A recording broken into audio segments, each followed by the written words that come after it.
Hello, humans. This is Mike and Dave's Multiverse. Welcome to our series of interviews where we share the experiences, stories, and insights of our friends from all walks of life in all corners of this beautiful globe. We hope you find the conversation interesting, illuminating, and uplifting. The goal of our channel is to bring people together, so please subscribe. And if you enjoyed today's interview, hit the like button and leave us a comment. Thanks for watching.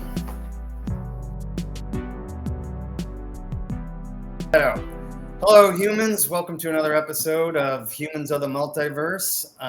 Got my co-host Mike and Walt the Wonderful today. We're excited to have Walt. He's a fascinating guy that I got the awesome chance to work with and be and for him to be my mentor for a few years. And we're going to have him talk about his life and his story. So Walt, why don't you just take it away? Where are you from? Where were you born? What was early life for Walt like? I was born in August of 1945, just at the end of World War II. And my grandfather passed away about a month before that, so I never met him. And it changed our lives because my parents then wanted to move into my grandmother's house. They were living right across the street. They had a house across the street from my grandmother. Okay. But, they wanted to move back in to take my grandmother through her grief.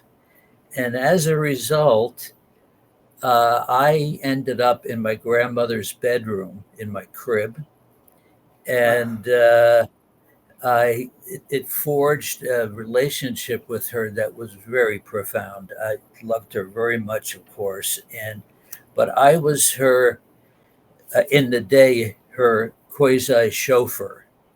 Not that I drove anything, but I would walk my grandmother to her wherever she had to go in our small town.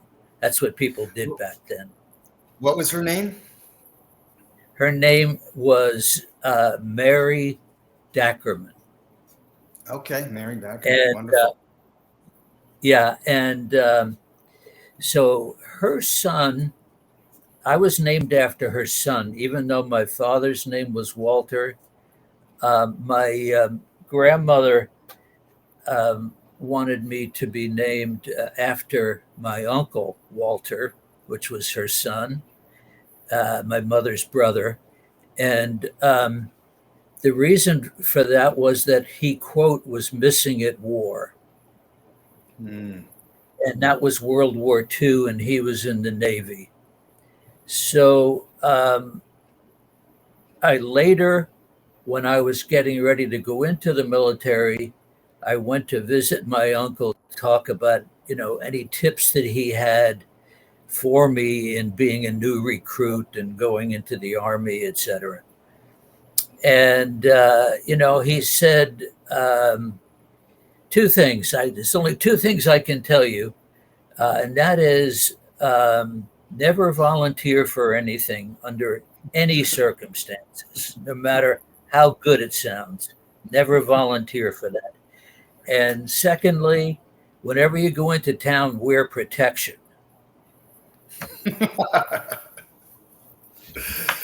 Well, that sounds like great advice for a young man. So I didn't tell my mother about that, but I grew up in church. I was very religious, as many of us young men were who were Catholics. We were told to become like Jesus. And I have to tell you that I have failed miserably at that. Me too. It's okay, though. We all have. I'm trying, and I'm trying to learn the lesson of loving your enemies and practicing care for the needy. So that's my background. That's one of the things I love about you, Walt, is your compassion and humility in that way. And like you treat life as sort of a lifelong learning experience. And I like that about you. I wanted to ask a little bit more about like leading into joining the military. Were you like planning to join the Army, or was it? Did you get drafted? How did that come about? All of the above, I'll tell you that. But let me finish with my uncle. So I said to my uncle, "Gee, my grandma said that you were missing. Were you captured or what?" You know, he said, "Walt, I'm a CB. I was installing toilets all over Asia in base camps. I never was missing in war. What are you talking about?" Well, I said, "Well, that's what she said." He said, "Well, I didn't write to, I wrote my mother every day when I was in the Navy, except for a period in early August when I was moving around and I couldn't contact her. And that was the 2 weeks during that time when I was born." Oh, wow. So she thought he was missing. He was just installing toilets nonstop. So he was missing at war while you were born. Yeah, which is, one of the stories. One of the things I want to bring out is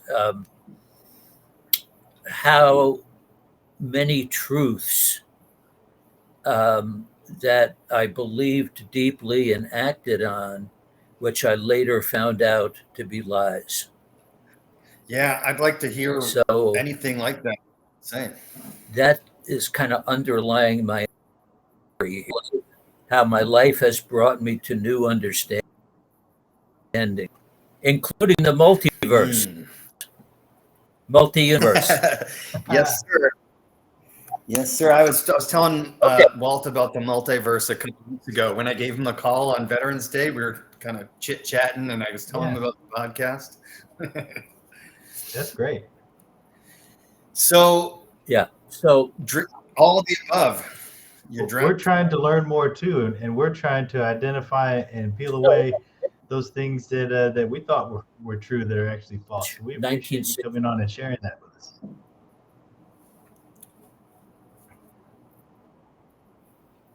Yeah, I'll get to them in my story. I'll tell it through my stories, a number of them. Cool. Okay, first story is that I graduated from college 1967. I was 1A draftable. And so I was at home and I didn't know what I was going to do.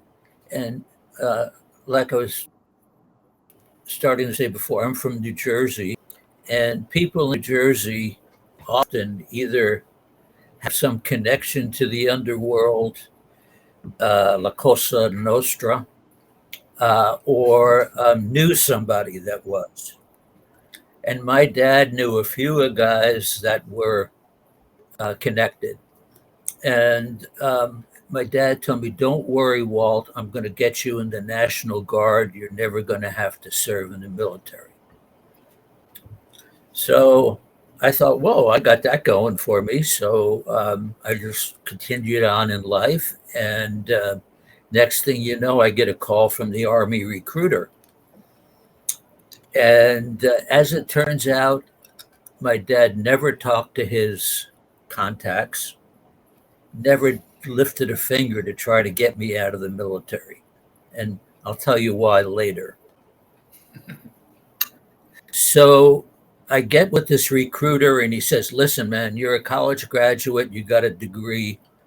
How would you like to be an officer in the Army?" I said, "Well, what do I have to do?" "Well, you played sports in high school and college, and so the physical aspects are not going to be difficult. And the thing is that you're going to come in as an E1 and recruit into the basic training. You're then going to take advanced training, and then you're going to go to officer candidate school. And during that time, you're going to get your choice of branch transfers. Now, the only problem is you're going to have to go to a combat arms officer, OCS, officer candidate school. How about infantry? Well, I go, okay, well, I don't care. I'm getting a branch transfer, right? Yeah, yeah. So what would you like to do? I go, I don't know. I got a degree in finance. Maybe I'll go into finance, or which would have been a big mistake, uh, or legal work or something like that. No problem, Walt.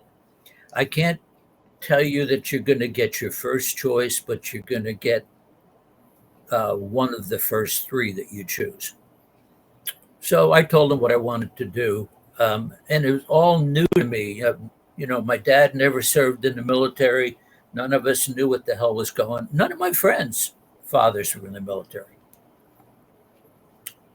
So I enter as an E1. I go to basic training. I make a big mistake when I get there, because when I get to Fort You Bragg, volunteered.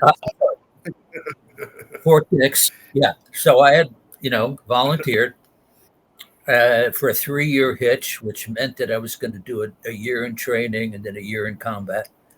So I'm in there, but I'm very confident, because I think I'm never going to have to carry a rifle. I'm going to be in finance or something. I don't know. And I'm so glad that didn't happen anyway. But so I get to officer candidate school in Georgia, the home of the infantry, Fort Benning, Georgia. It's right down the street from where I live. Really, Columbus, huh? Yeah. Yep. Yes, So I entered officer candidate school the day that I got there. We had a big formation. There was about 120 of us, young, bright, headed for somewhere else. And the first sergeant says, "How many people here have branch transfers?" I proudly raised my hand, and I look around. I just happened to gaze, and 3/4 of the guys had their hands up in the air. At which point this guy yells, "You stupid blankety blank. You're the stupidest jerks I've ever met. There is no such thing as a branch transfer. Let me tell you how it's going to be. This program is 36 weeks. If you continue to stay, you will be commissioned as a second lieutenant. If you don't stay, you can leave after 8 weeks. But the first 8 weeks is mandatory. After that, you can opt out, and you will have received training in communication, in map reading, in calling in artillery and things like that. So when you leave, you will get a 30-day leave. You will go to Vietnam, and you will carry some. Can we curse here or not? Yeah, go for it. Okay. Yeah. So you're going to carry some assholes radio. And by the way, the second highest kill rate of our soldiers are the guys that carry the radios for the officers. Who's the highest? No. Huh? Who's the highest? Yeah. And so he said, so then if you choose to stay, you're going to become a second lieutenant. You're going to get 30 days leave. You're going to go to Vietnam. Oh, I'm sorry. He said, you carry somebody's radio and you're going to get killed because it's the highest rate, second highest rate. Oh, okay. And you can imagine, I'm like 22 years old or something. And I'm like, I can't believe this. I can't believe what I'm hearing here. So he says, so you can graduate, you can become a second lieutenant and in the infantry, and you will get killed because the number one rate is the platoon leader. The second lieutenant. So you guys are effing dead. It's just a matter of how you're going to die. You're going to die carrying some asshole's radio, or you're going to have some asshole carrying your radio, and you're going to be the asshole.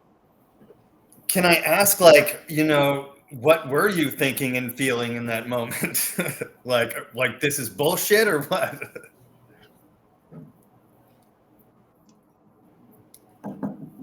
I had no idea what. Oh my God. And we were living at, this was now January 1970. And is that right? 1969. And I ended up staying. I did my time. I went to Fort Knox to work with the mechanized infantry there. And then I got my orders for Vietnam. And there's a whole racial thing that happened that I'd like to share with you. While I was at Fort Knox, now I'm this white Catholic kid from New Jersey, overprotective mother and grandmother. Father was an alcoholic and kind of out there somewhere. Never saw a gun, never carried a gun before I was in basic training. I wasn't built to be a warrior. I just was. I mean, I guess I was in sports. I was kind of a warrior, but not never thinking about it in terms of what it really was. So when I was at Fort Knox, I was designated as the company supply officer. And as it was in the Army, when an officer takes command, they have to sign for all of the inventory in the company, everything from dishes to silverware to rifles to everything. And if anything is missing when you transition, you have to pay for it. Well, my company commander at Fort Knox never did an inventory. He just signed for everything. He was so happy to get a command. And so when he found this out, he got the supply sergeant in from another company. Oh, and by the way, my company commander was black, and he brought this black company sergeant, supply sergeant. And so I went to see him, and he said, well, sir, you're my officer. How do you get along with black people? I go, I don't know that many black people, but I was friends with the only black kid in my class in high school. So I don't know. He goes, well, I guess we'll find out, huh? Because I want to bring in a lot of what's considered the losers. These are the black guys with the picks in their hair, and they never wear clean fatigues, and they're always getting in trouble, and they don't want to get a haircut. And by the way, sir, these guys have these guys have master's degrees or bachelor's degrees, and they're not the stupid guys that they're pretending to be. So I want to bring him in here and have him work for us, if you can handle that. So I said, well, I think I could handle it. I don't know. We'll see. And so he then started bringing these guys in. Oh, and the other thing, he goes, one prerequisite, sir. You're going to have to agree to this. What's that? We need to play our music. Oh, I love Motown. Well, that's what we like to play. So Motown was just coming out then, was just getting strong, and I loved it. So we got started, down the road. You know, these guys came in, they started wearing starch fatigues, they started getting haircuts, they started talking like human beings because they were treated that way. They were not treated by the racism of superior NCOs or officers or whatever. Mm-hmm. So I learned something very strong about that. And you know, there's a whole thing in the Army about not fraternizing with your men. If you're an officer, you're not allowed to do that. I Well, disagree. yeah, oh, I do too, and I never followed that rule. Yeah. Me too. So Sergeant Samuels uh, told me the story that he was one of the Freedom Riders down south before he got in the Army, and you know, he had a bachelor's degree from University of Massachusetts. He was a smart guy, and he tells me the story. He's down south, and he's with a bunch of other black freedom riders, goes to a lunch stand, and they're told, "We don't serve." And he said right back very quickly, "That's cool because I don't eat. I'll have a hamburger."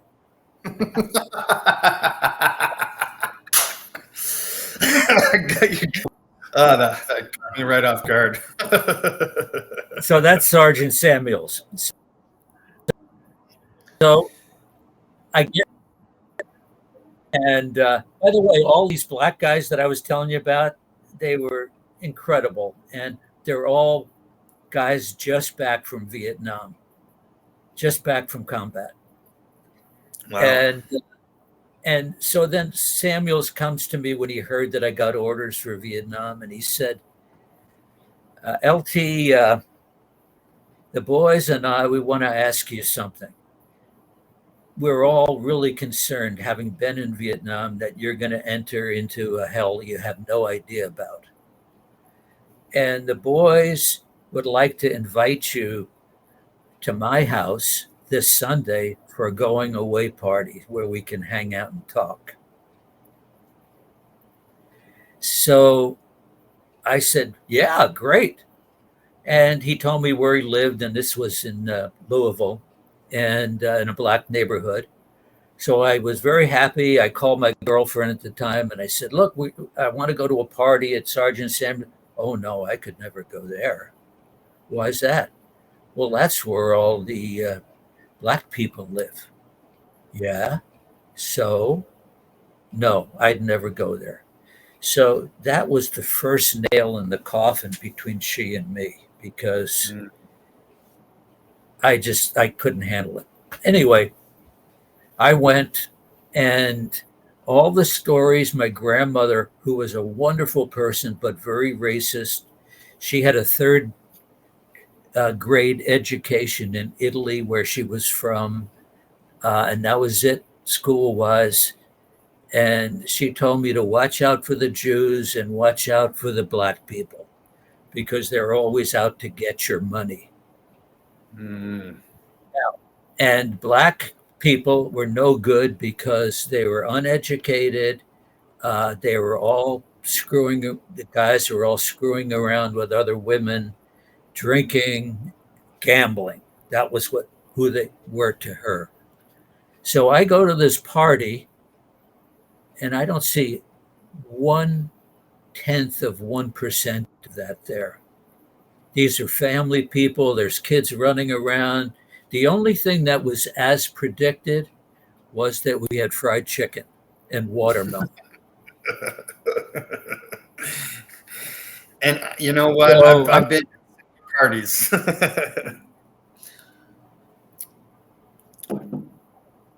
yeah, so it hit me. So these were all talking to me about Nam and what their experiences were, et cetera, et cetera. And they really wanted to prep me because we had a relationship. And I just thought, none of my white companions, fellow officers, many of whom had come back from Vietnam, never had a word for me in going to Vietnam. Nobody said a friggin' word. And here's these black guys reaching out, telling me they cared. They want me to come home alive. And it touched me forever. Touched me forever. I've never been the same. And between that and a couple other stories I'll tell you, I'm very comfortable with people of color. Very much so. Okay, next story. I'm in Vietnam, brand new second lieutenant, fatigue's not even washed yet. Glowing in the dark. Huh? You were glowing in the dark. Yeah, we were in a tan, which was the base camp for the 9th Infantry Division, where I was assigned. And while there, of course, we came under mortar attack every day. And I was really taken by the soldiers that were there in the base camp that would go into a bunker and play cards and, what do they say, smoke and joke with each other. And I was like, wow, I thought I was going to die the first time this thing happened.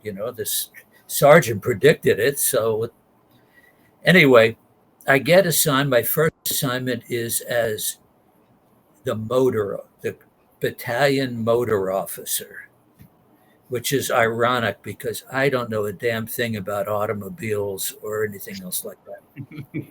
But I was the motor officer. I report to the motor pool, and I was, again, the head of supply.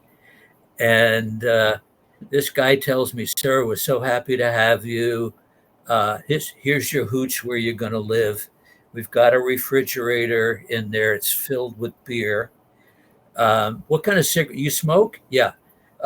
Boys, bring in some of the care package. Big care packages. 10 cartons of cigarettes, writing gum, all kind of shit like that. And I go, well, that's great. Thank you so much, man. What a welcome. Because, yeah, okay, sir. Well, let's see. What's your home address? My home address? Yeah, give me your home address. What for? Well, you're going to be receiving an envelope every week with several $100s cash in it. I say, excuse me? Yeah. I go, what do I have to do for that? Well, sir, all you have to do is stay here, smoke your cigarettes, drink your beer, write home, and stay the F out of my business. And I said, what is your business? And he said, nothing. So I then leave there. It was around dinner time. I go to the mess hall. I have dinner. I'm feeling really alienated. I don't know anybody there. The only guy I know is the guy that just told me stay out of his way, and that he was in charge of me. I was not in charge of him. And I'm sure you ran into NCOs that were into other kind of things. Well, this was black market. They were selling auto parts to the Vietnamese. And so I think so I go to the mess hall, and then they say, okay, stick around. We're having some blue movies tonight. Do you know what a blue movie is? I do, yes. The raunchiest kind of misogynistic sex movies that you can get. And we're watching this, and I'm thinking well, there's about 200 of us guys here, no women. We're watching this movie. What the hell's going to happen next when, these guys all get charged up sexually? So, long story, I then go and to my superior officer, the S4, and say, Captain, something funny is going on in the motor pool, and I don't know where the hell I am and who these people are with the blue movies and the, you know, but I got to report to you that there's something really fishy going on there. He goes, no kidding. All right, look, we're going to confront that guy. Come back tonight about 5:30. The office will be closed. You and I will confront this guy and find out what the deal is. Okay. So I get there about 5:30 and the office is empty. And I'm really believing the guy. And he was in the back, and he and the sergeant were back there smoking cigars when I arrived. And he says, Sergeant, Lieutenant Rutherford tells me that he feels like there's something funny going on in the motor pool. Is there anything funny going on in the motor pool? No, sir. Ha, ha, ha, ha, ha. With their cigars, and the captain starts laughing. He says, Rutherford, come here, I want to talk to you. So I walk up to his desk. He pulls out a pistol and sticks it right here. And he said, you need to shut, you can edit this, right? Yeah, we'll edit, but I think we should go raw.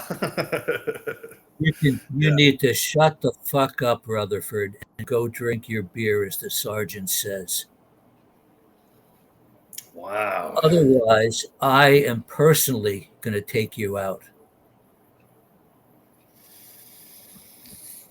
I went back to my hooch, didn't sleep a link all night, went out in the morning to the perimeter because that's where you peed in the morning. I was out there, and grandfatherly Colonel Carlson, our battalion commander, comes up. And he was a West Pointer, but he didn't have that arrogance of a West Pointer. So everybody liked him. Goes, son, young lieutenant, how you doing? Not so good, sir. Why not? Well, I don't really think this is the right assignment for me. Really? Well, son, I could send you to the field this afternoon. Is that what you want? Yes, sir, I would prefer that. You'd prefer that? Why is that? No, I didn't feel like I could tell him because I just, fool me once, not fool me twice. Right. And so I said, well, sir, if I go to the field, at least I know where the bullets are going to be coming from. Well, that's the spirit, young man. I'll send a jeep and we'll send you to the field this afternoon. Delta Company, 1st Platoon leader. Get your shit, pack it up. A jeep comes for me. They put me on a helicopter. They drop me off. It's about 4:00 in the afternoon. I meet my new platoon members. Wow. The former lieutenant was somebody that I knew from OCS. He was a class ahead of me, and he was quite a character. Anyway, his claim to fame was he was from the Philippines, and his claim to fame was that he was in the John Wayne movie about Vietnam, the Green Berets, it was called. And he acted as a Viet Cong, and he was killed 7 times in the movie. And he got extra pay when he fell off a bridge and dove into the river. Anyway, that's this guy. Lieutenant Jakobin. Lieutenant, maybe I shouldn't say words, right? Okay, so anyway, this guy, all he says to me, I'm thinking like he's going to tell me, well, this guy, and this is what we do. And He just walks right past me and he says, "Have a good effing time, brother." Jumps on the helicopter and leaves. I'm standing there and I am terrified. I'm terrified just listening. I'm terrified. I have no idea what I'm supposed to be. I'm supposed to be in charge. And what the hell am I going to do? Just then I hear a scream. And it's from the back of this hooch. Hooches are what they called in Vietnam. These are people's grass hutches and stuff. Mm-hmm. So I go running around, and there's three of my guys ripping the clothes off a young Vietnamese girl, like a 13 or 14-year-old at gunpoint. And at that particular point, all the fear that I had that was crippling left me and rage came in. And I fired my rifle and I said, "What the hell are you guys doing? And who the hell are you?" "Oh, we're just having some fun, LT." Listen, this is never, ever going to happen again. And if it does, I personally am going to drive you up to LBJ. LBJ was euphemism for long bin jail. Okay. Okay. And I said, "I will personally take you up there." And all of a sudden, my command presence arrived in the form of my rage. It had to come somewhere. Had to come from somewhere, and it came just in time because we had contact that night. I had to call in artillery. I had to call my company commander, and he was like a comedian. He was a real not very good officer, very good. And he liked to make jokes. He thought of himself as a comedian. "Oh, ha, ha, ha. I guess you're breaking your cherry tonight, huh? Huh, Rutherford? Ha, ha, ha." And like no help whatsoever. So I turned to this one NCO that was there. And he was a kid from South Carolina, Sergeant so-and-so, Buck Sergeant, had been in the field for all year, was just getting ready to get out. And he took me under his wing and told me what to do and helped me on the radio to call in the artillery and everything. Anyway, so that's where it all started. Wow, man. Okay. I feel like you told me that before, but not in that depth. So, wow. Yeah. So now I'm finally getting my feet under me. I've got my platoon. And what I find in my platoon, this guy, Sergeant from South Carolina, he left, went home, D-roast. And you know what D-roast is? Mm-mm. Date of return from overseas. Okay. We didn't use that. It's what we all looked forward to, right? We had these calendars we would mark off. And if we would always say, "I'm short. I've only got 120 days in a wake up." So anyway, I then get a new company commander. I'm sorry. I look at my squad leaders, and none of them were respected by the guys. And the way you know if an NCO is respected is when the shit hits the fan, who do the guys look to? Well, they didn't look to our squad leaders. Our squad leaders were a joke. So my first order of business was to get rid of all of them.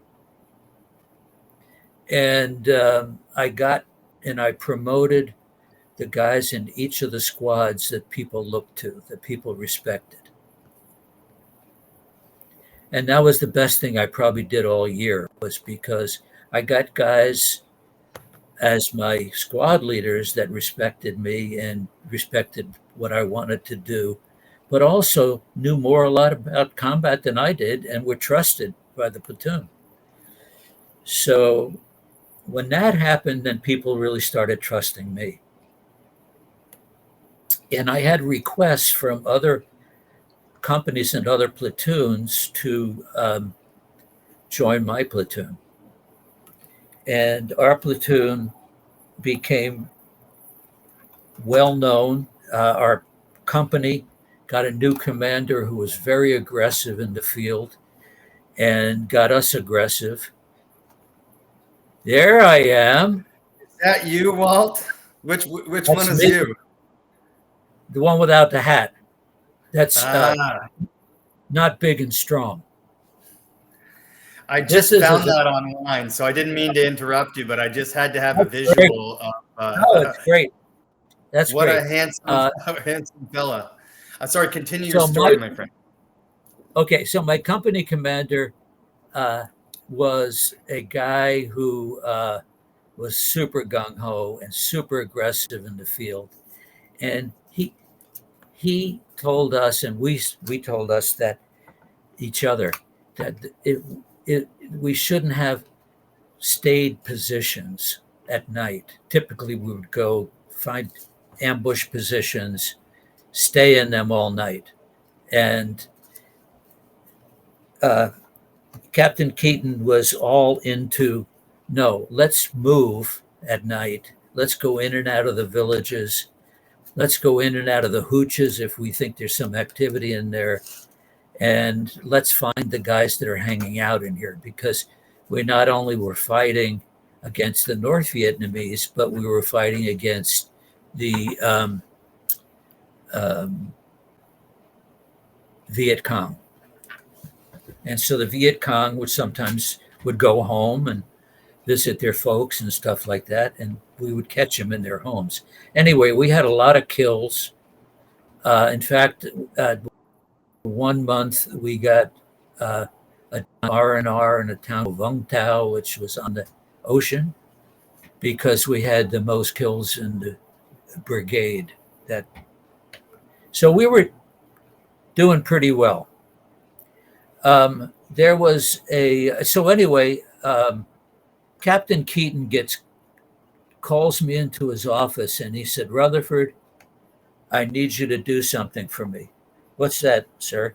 "Well, I'm not going to make it. I know I'm not going to make it. In fact, my wife, I just met her in Hawaii, and she said, 'When are you coming home?' And I didn't say anything, and she says, 'You don't think you are coming home, are you?' And he said, 'No.'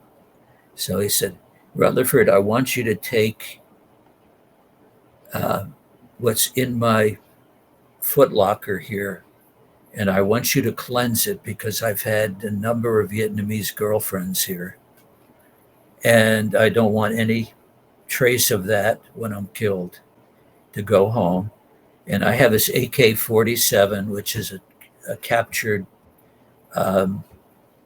Chi-Com rifle. They were much better equipped, the Viet Cong and the North Vietnamese, than we were. Our M16s would jam in the mud and stuff, and theirs never jammed. But anyway, that's another story.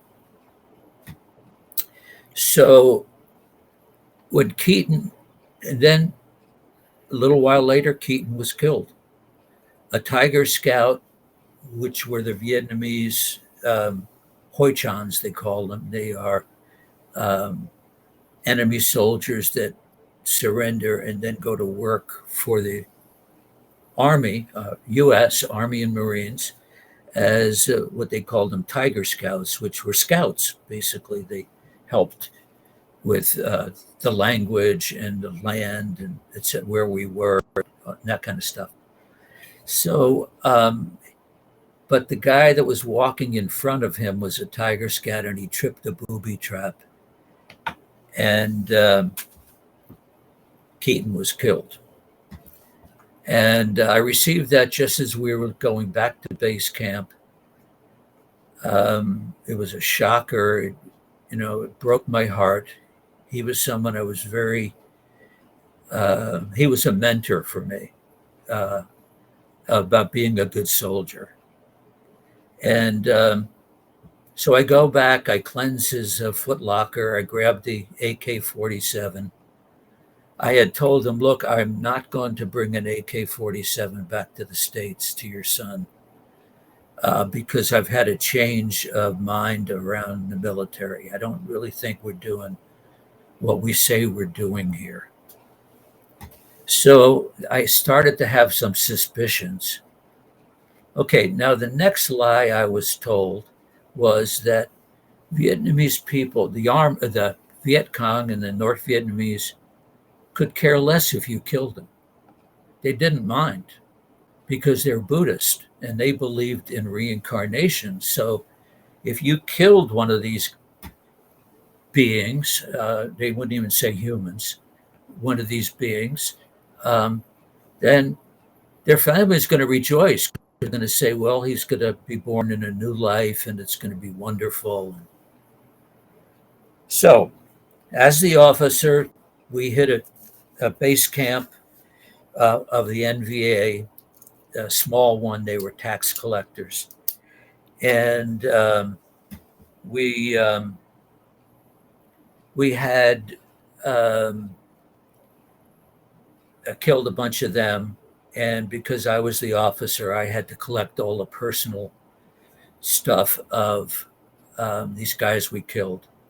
And I'm looking at this guy's wallet and his head is all torn off and everything, but there's pictures in his wallet. And he was dressed in white with a beautiful wife dressed in white, 2 or 3 kids in a park in Hanoi. And all of a sudden it hit me like a freight train. Wait a minute. These people are going to not be happy that this guy is dead. And then it hit me, wait a minute, he is a soldier just like me. His government sent him here. We have no animosity towards each other personally, but we sure as hell want to kill each other. And guys used to wear at that time on their helmets, you could write on your helmet in Vietnam. I don't know about you guys if you could ever do that, but we would. Kill a commie for Christ was the favorite one. Having been a Catholic, I said, like, what the fuck? That's really fucked up.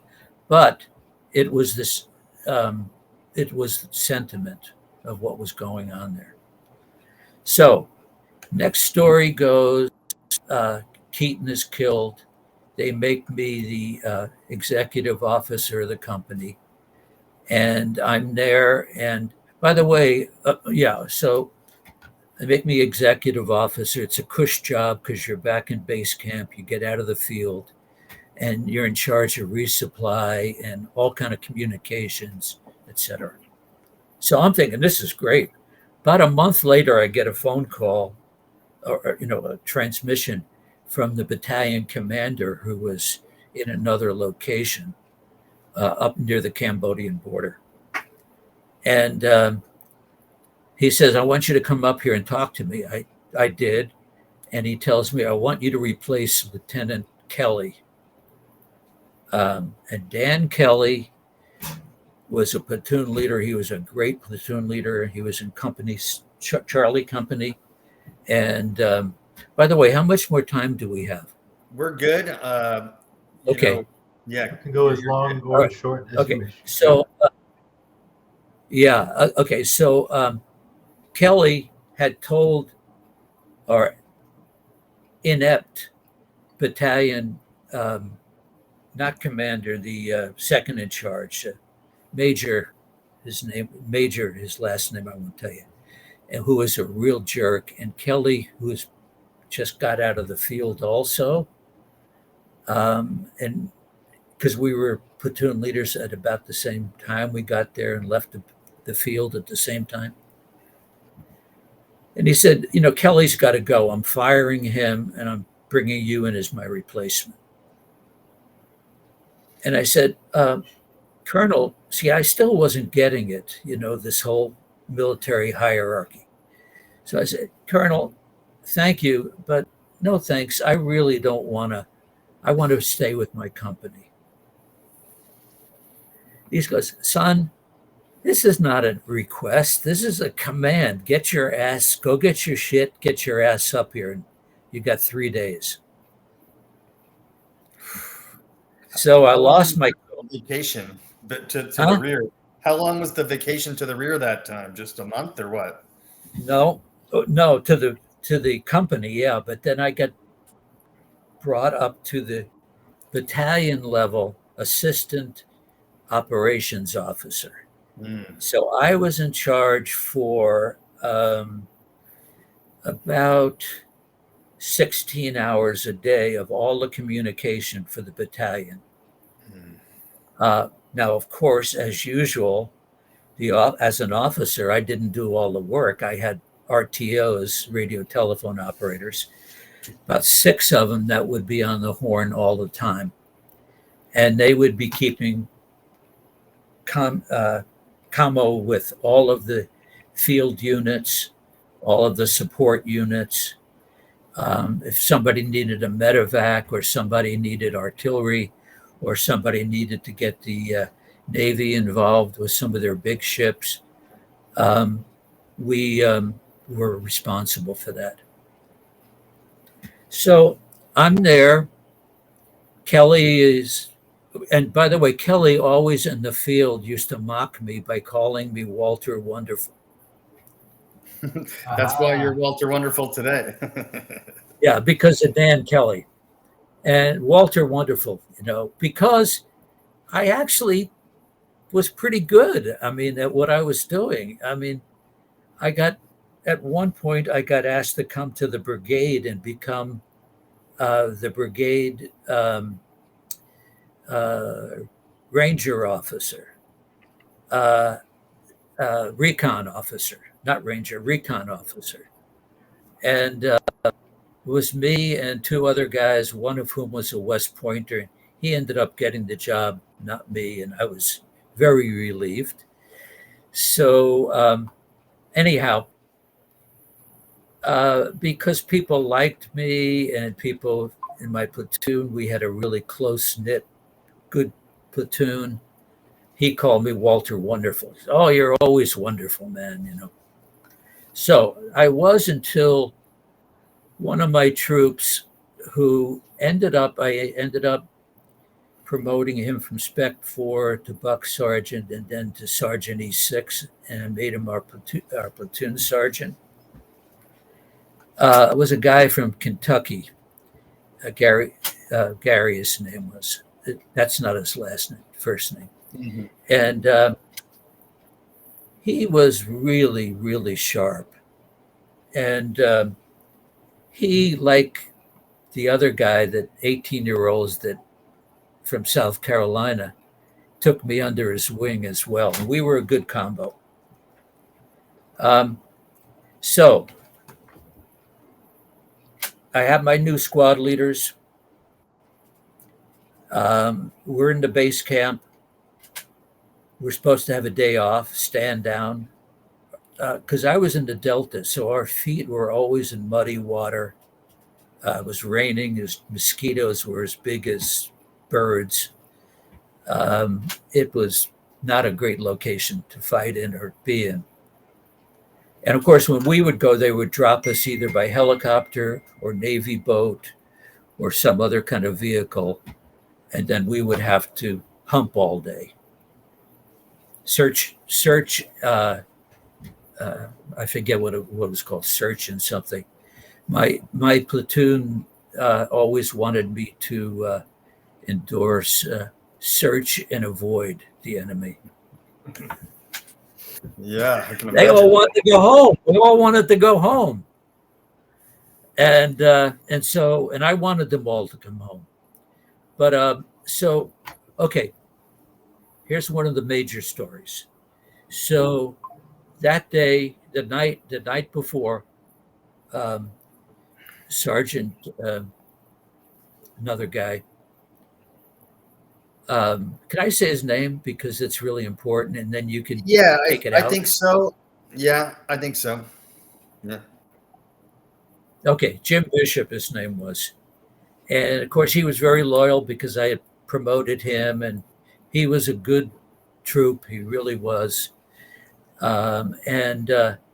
So um, he comes to me the night before drunk, uh, and he had been in a fight, and they brought him to me because he was in a fight at the NCO club in base camp. And you know what a REMF is? Mm-mm. Okay, REMF is all the guys in the base camp who had the rear jobs and We called who them pogues. In Iraq, we what? called them pogues. I don't know Pokes, why we yeah. called them pogues, but I'm going to find out. Continue. Yeah. Well, we called them REMFs, which stood REMF, rear echelon motherfuckers. And the That's fun. REMFs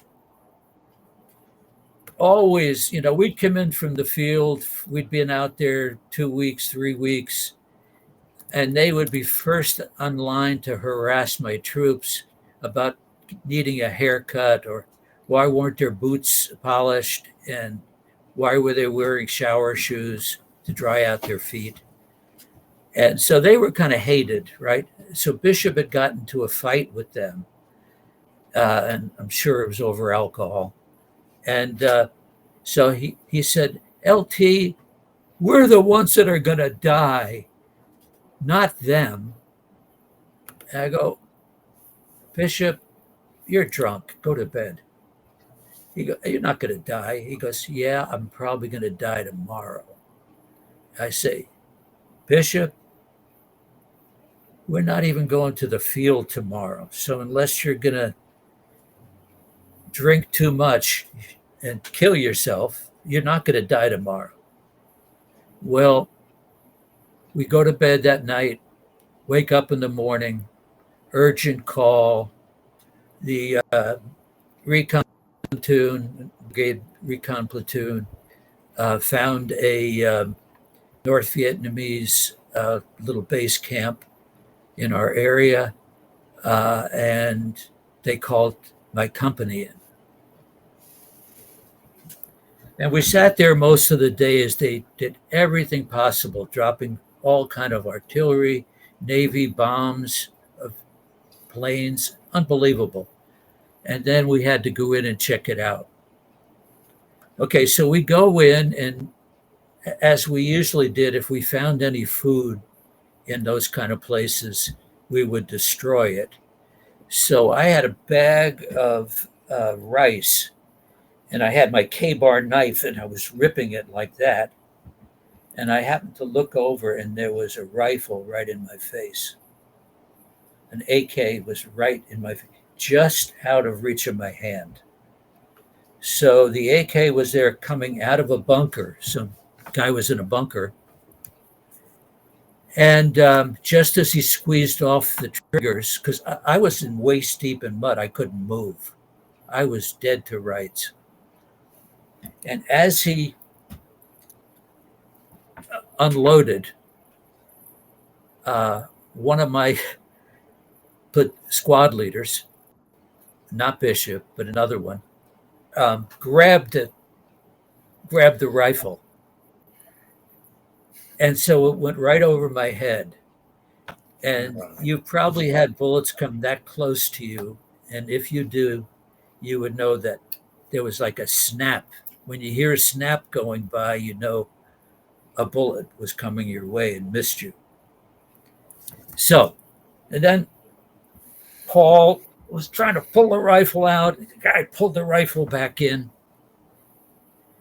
And so we pull back, we frag them, we do some more artillery, gunships, shooting into the bunker. And those suckers were in reinforced bunkers. They were, he wasn't hit at all.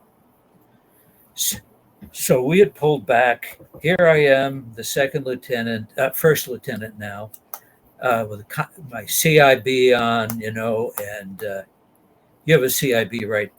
They came out with a new one called a cab that I also have, but it's essentially blank because you can only give a CIB to an infantryman, whereas like you can give a cab to like any other type. So if you were in combat at all as a another job, you can get a cab instead of a CIB. Medic, but or, I know what you mean. Yeah. What's a cab stand for? Combat action badge. Mm-hmm. Yeah. Okay. All right. So anyway, so I've got this dilemma. Who am I going to send to check out and see if this guy's alive or not inside that bunker? And I had my medic there, who is a former recon medic. And I'm going to tell you that we had a prisoner there who had his intestines open. He had no sexual organs. It was all just open and bleeding. And he was asking us to kill him. And my medic did. He looked at me and I said, oh, anyway, I'm sorry. I'm missing something. So I couldn't decide who to send. So I said, I have to do it myself. So I said, okay, guys, you stay here. I'm going to go check the bunker. And I got up and I'm behind the aperture. The aperture is the opening of the bunker. And I'm behind the bunker and I'm starting to walk forward. And Jim Bishop jumps up. LT, you're not going alone. I say, Bishop, get back under cover. I'm doing this. No, LT, I'll do it. No, go back. And as I was saying, go back, I could see out of the corner of my eye the guy in the bunker shot with his AK upside down, one round, and it went right through Jim Bishop's head. And I watched him. He was kind of like, help. And then there was a golden spirit that left his head. And then he dropped to the ground. And that was, to me, his soul or his spirit, his consciousness, depending upon what your worldview is. And you saw that in the moment. So all of that in the moment. Yeah. And in fact, I once was in a debate with somebody and said, prove to me that there's a God. And I told him that story, and I said, there's nobody that can ever convince me that there isn't something more spiritually. I saw it happen. I saw it leave his body, and I saw his body become just a rock. So, yeah. And so, okay. I carried his body out when we left.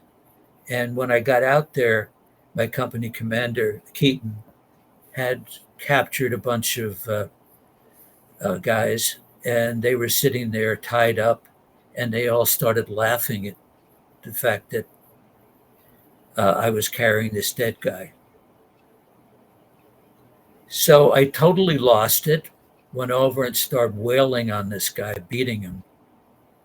And luckily, I was there with Keaton. Anybody else probably would have court-martialed me. And so then we spent the night. And the next day, we go back to 2 days later, we go back to base camp. And it was the first time it was the first time and only time I've ever hit a woman.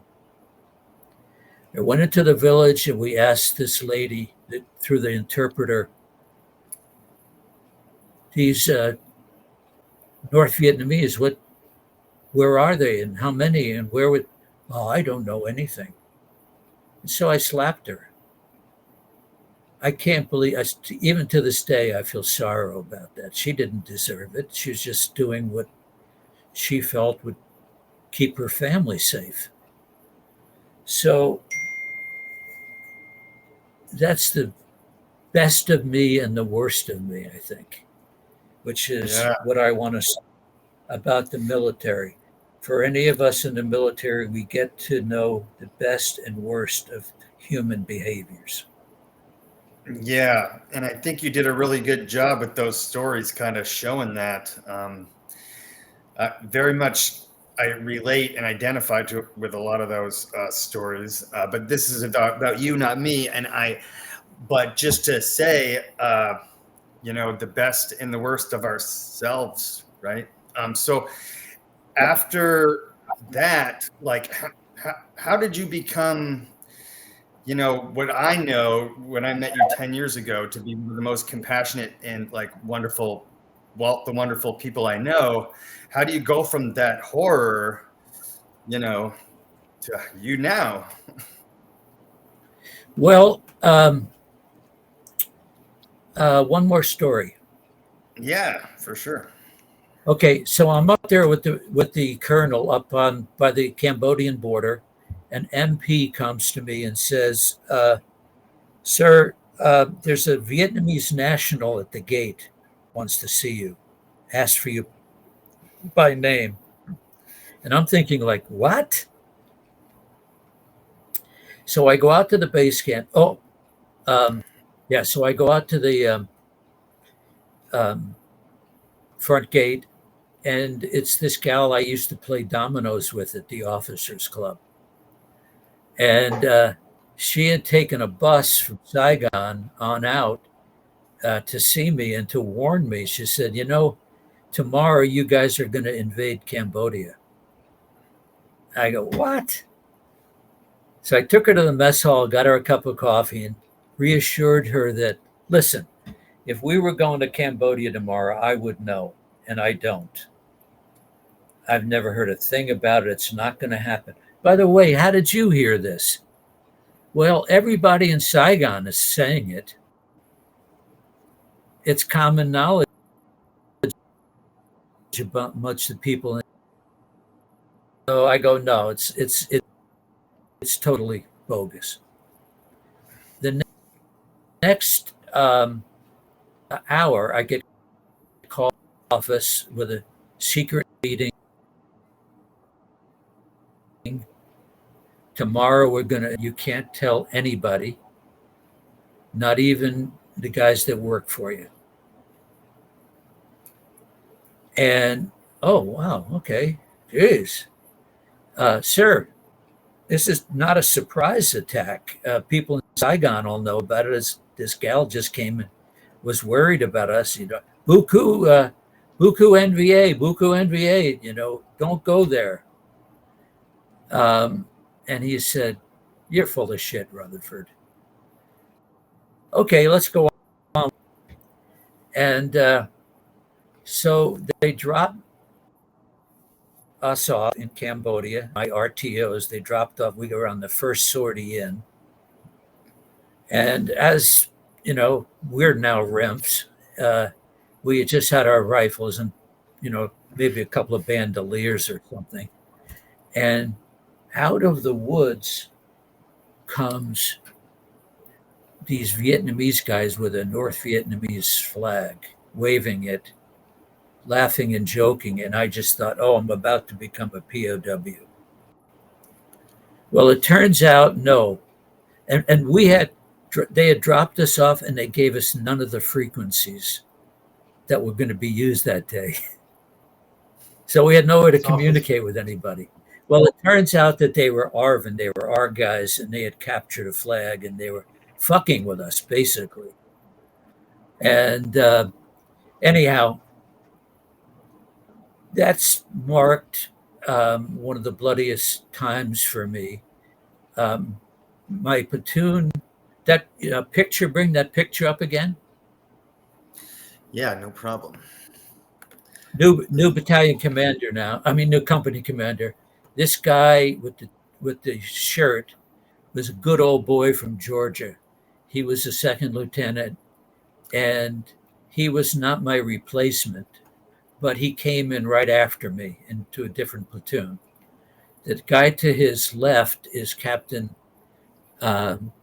Lowe, who was our new company commander. And John Bayer is the next guy, who was an RTO. The next guy was a guy that was my replacement.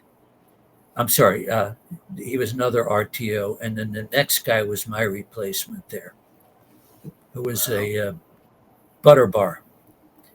So anyway, in Cambodia, the guy with no shirt was killed by friendly fire. Artillery that went wrong. Wow. Do you remember his name? And my platoon had this village surrounded. Actually, my company had it surrounded. But my platoon, with this guy in charge, the guy next to it, the shirtless guy, he freaked out and he totally lost it. And his RTO had to take command of the platoon. And he called back to our, what's called, I forget what it's called now, TOC, something, operational center. Anyways, he called back and said, we're out of ammunition and we're out of water. We need your help. So and this is my old platoon. And of course, I'm feeling survivor guilt. I'm feeling really, really bad about this. And so I'm trying to get a helicopter to land and take water and ammo to them. Nobody would do it. They all were running short on ammo, on fuel. So they had to go back to Vietnam to finally. I get this guy on there, and my story, my rage towards these kind of officers that are pilots or other kinds of things that have it made. You know, my battalion commander out in Cambodia had starch fatigues and spit-shined boots delivered every day. And the guy knew nothing about combat because he got a bunk and he set up in a hooch. And nobody that had ever been in combat would ever sleep in a hooch because they knew that would be artillery target. So he was there. I'm complaining. I'm bitching and moaning to this pilot. I'm putting it on thick, calling out his manhood. We really, this is unacceptable. You're going to go home and be in a warm bed tonight and eat a steak probably and drink a bunch of beers back in your officer quarters. And my guys have no water, no ammo. And if the enemy were to make a break through their part of the, forget what you call it, when you surround something. Cordon? So he said, I'll tell you what I'm going to do. I'm going to land my helicopter. I'm going to come down there and I'm going to kick your fucking ass, asshole. And I said, okay, come on. And if you can, okay. If you can't beat my ass, then you've got to do the resupply. So he says, oh, okay, well, I'm landing. So he lands. And these guys are jockeys, man. They do anything with these helicopters. And so he lands next to me. I figured he was going to get out and we were going to duke it out. Instead, now get ready for this punchline. Instead, he opens the window, grabs me by the shirt like this, and lifts the helicopter up. So now I'm about this far off the ground. I've got no legs under me. He's got me on a stranglehold. And he's like this. He's going to punch me out. And before he throws the punch, because he's cocked to do it, he lifts up his sunglasses. Who was my best friend from college, Jimmy Polochik. What? Oh my Big gosh. And he said, because Rutherford, I should have fucking known him, and there's nobody that can get me pissed off like you. That's So, hilarious. okay, come on. Okay, we'll do that resupply. But by the way, why don't you come with and can you go away right now? Yes, I'm off duty right now.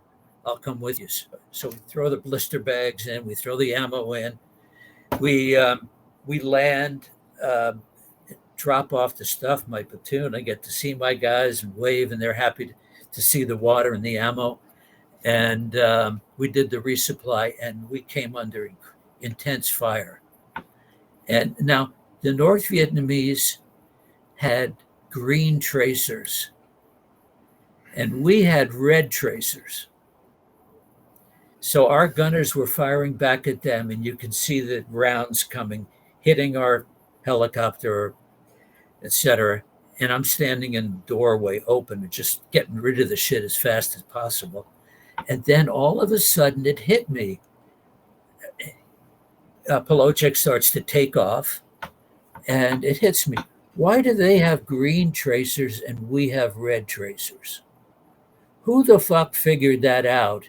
So we could tell our bullets from their bullets. Who the hell thought that up? Anyway, to be continued.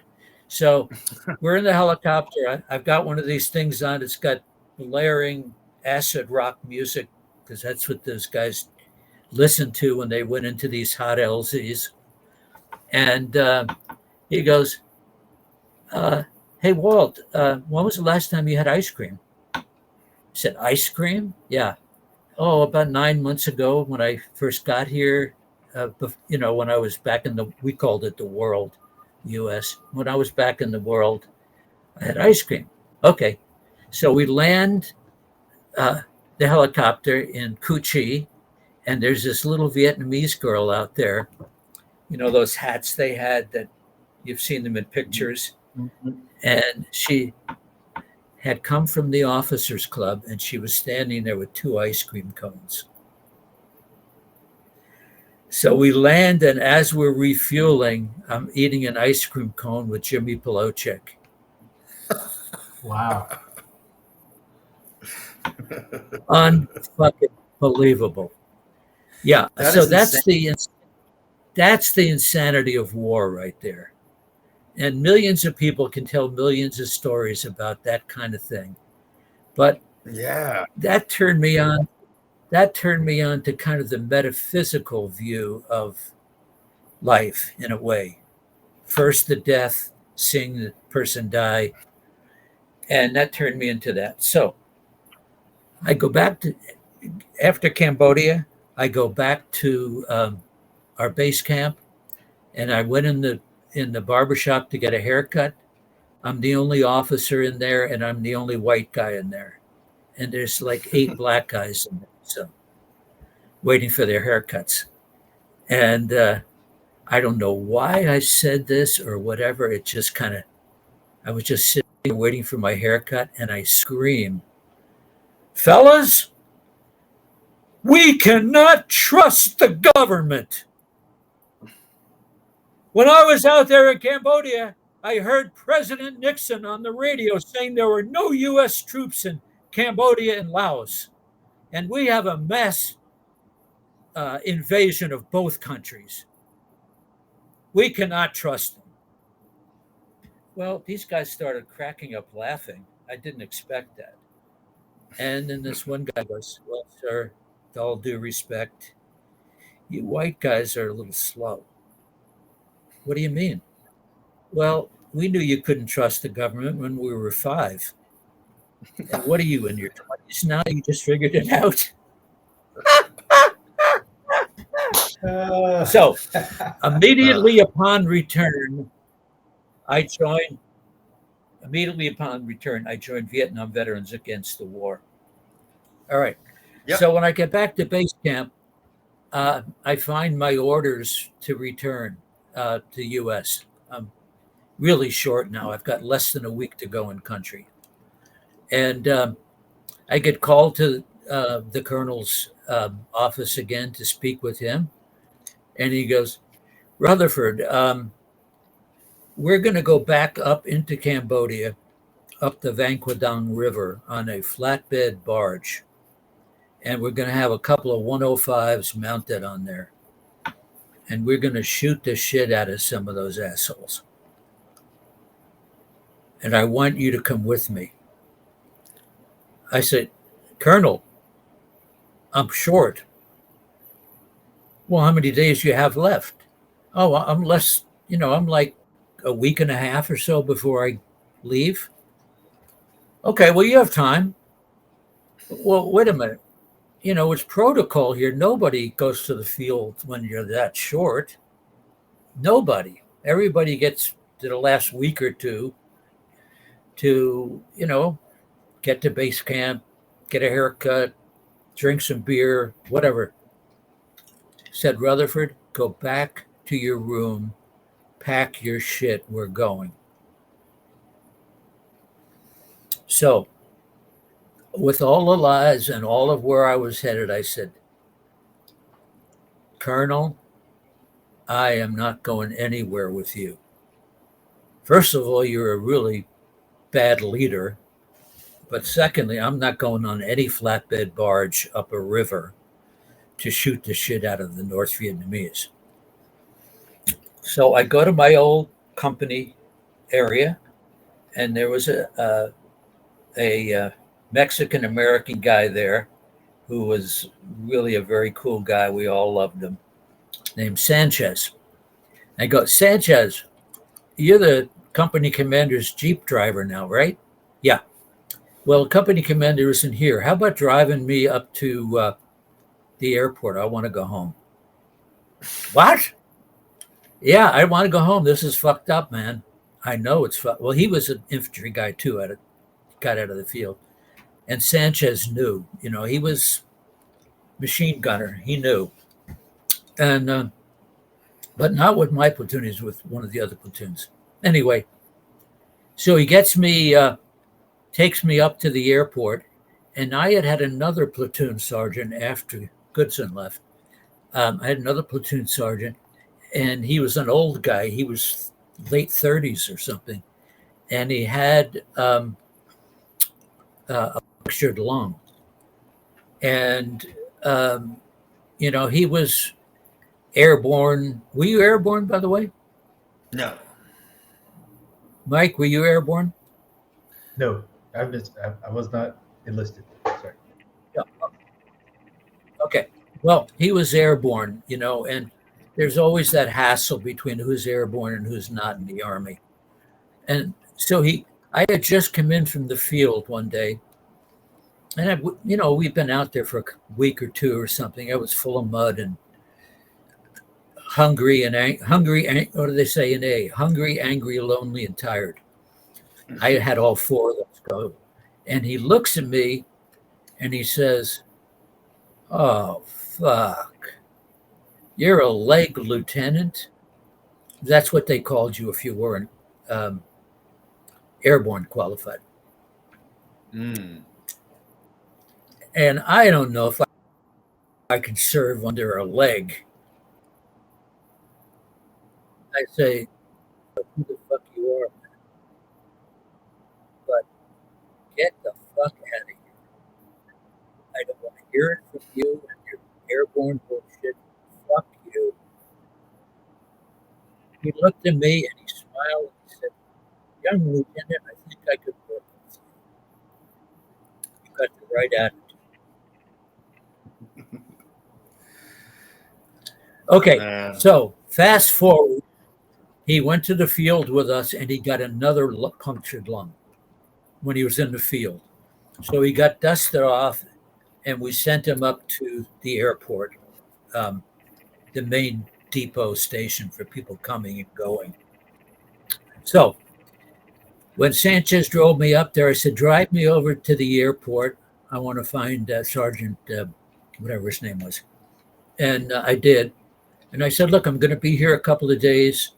I'm not supposed to deroast for about a week. but I'm going to hang out up here because I'm not going back to Cambodia. He said, well, I could do better than that. I'm in charge of the emergency leaves for the 9th Infantry Division. I'll get you home right now. What? Now, I don't know if you guys, did you have MPC? Military currency? So No. Military. No. Yeah. We were using our own money. Yeah. We didn't have greenbacks. We had funny money, military money. And everybody got paid in that. So he said, do you have any on you? I said, yeah, give it to me. Gave it to him. He leaves, comes back. And he says, Sanchez, you can go back to base camp because I'm going to put this guy on an airplane right away to go home.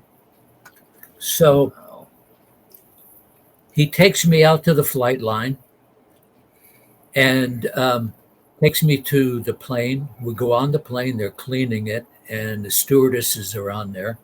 And he calls one of the stewardesses over, and he said, I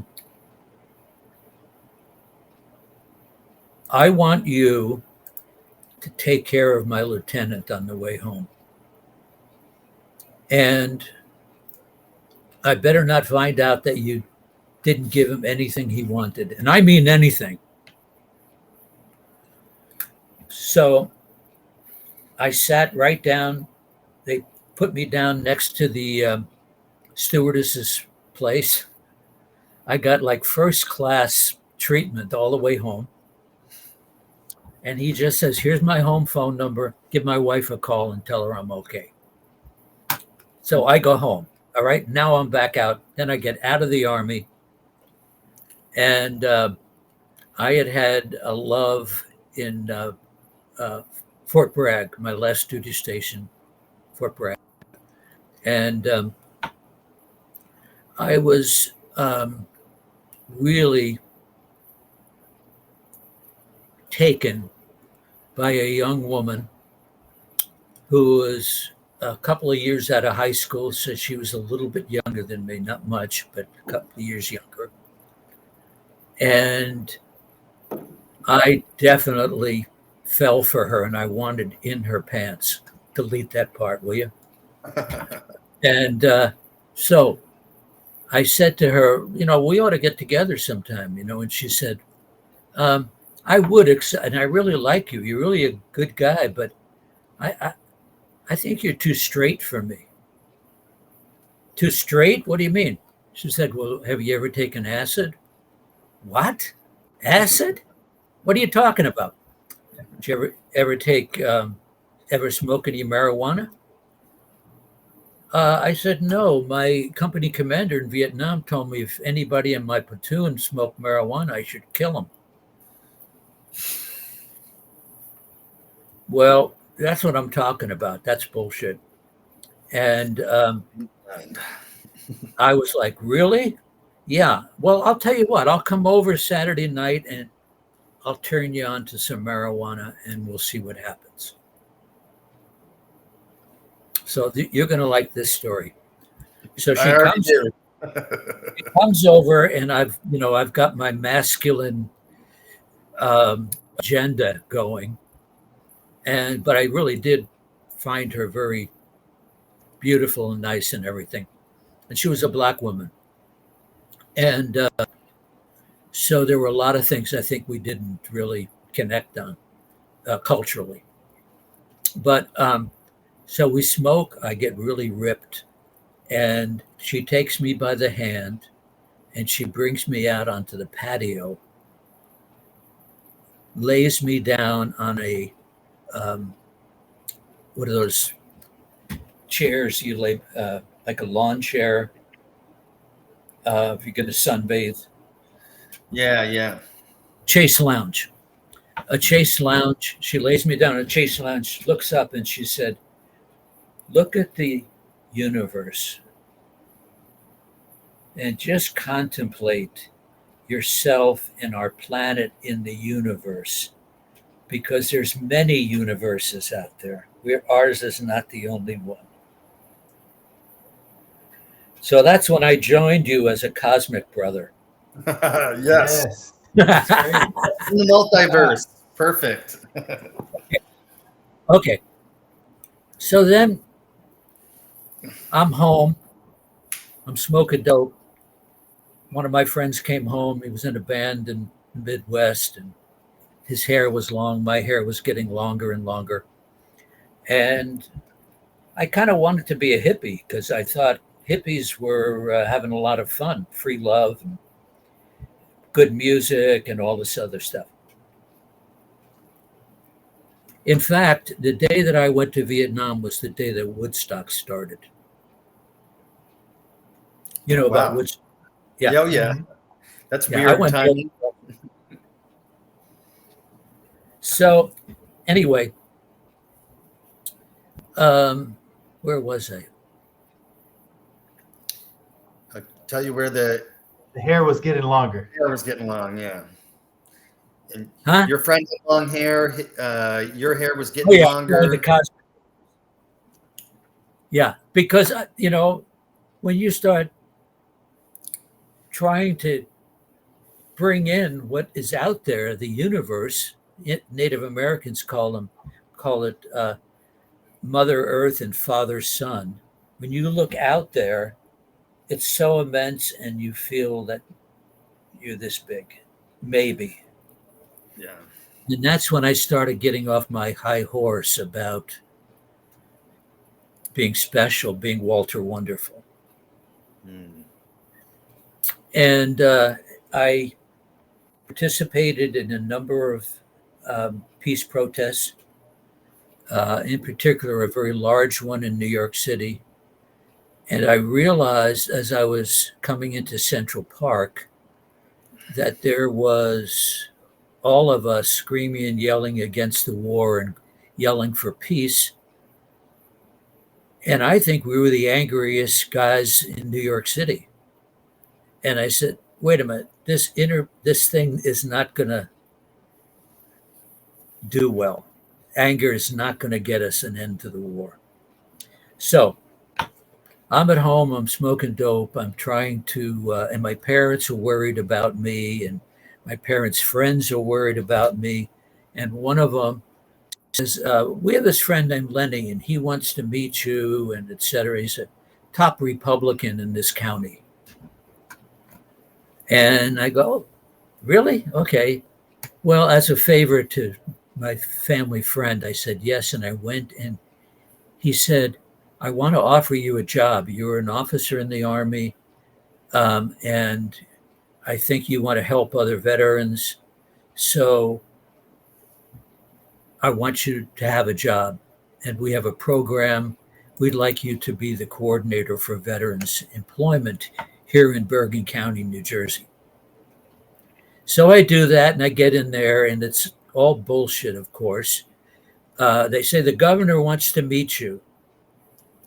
And really? Yeah. So I had to drive down the Trenton, and at like 6 o'clock in the morning, I had to be there.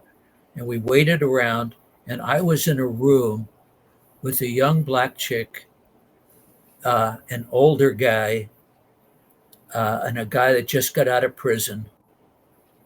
And I was the token Vietnam vet for this photo op of the governor. Mm. So I am kind of taking this all in, and I'm thinking like, wait a minute, I am the token Vietnam vet here. And I looked out, and later there was a picture taken at that very moment that I realized that, and I had a look on my face like this, horrified. And that picture actually was printed in the New York Times. I think I can probably find it for you at some point. That'd be awesome. That's funny. About this great program for veterans. And, I was the bullshit guy. I was the prototype of the veteran. And So I went to work, and it was the first time I was ever around Jewish people.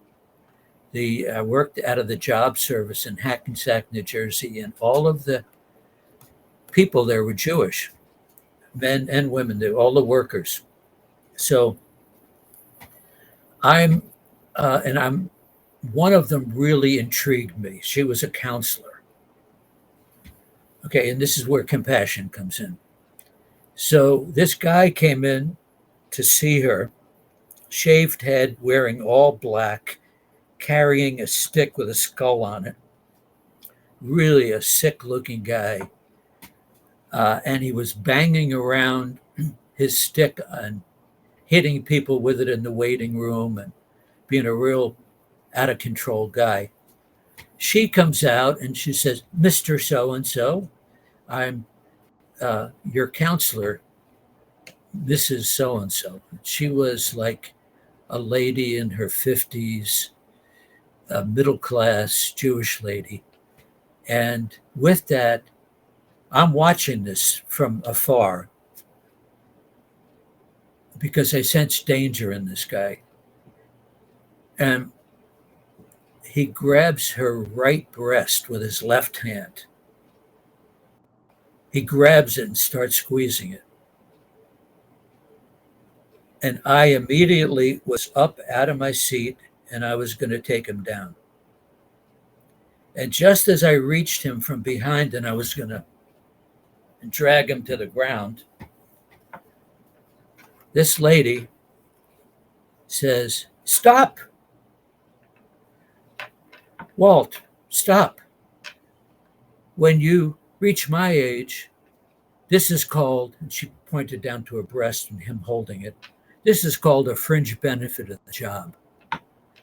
And we all started laughing. I backed off. She took him into her therapy room. About a half hour later, he came out in tears. He had been melted. She had his arm around him. She took him to the front of the office and took him down to his car. I watched from the window, make sure she was okay. His car was a hearse. This guy was out there. So 2 weeks later, as things would have it, I get assigned to work with her on some paperwork. And so I say to her, "Listen, you have some sort of magic that I have never seen before. How could you take a violent guy like that into your office as a middle-aged woman and have him come out as a different person?" She goes, "Well, dear, it's called compassion. And by the way, you have it in you too. You're just going to have to try hard to find it. It's hidden, but it's there for you if you can find it." So that's when I decided I want to be a counselor. And I ended up going back to school and getting my master's degree and all that kind of stuff.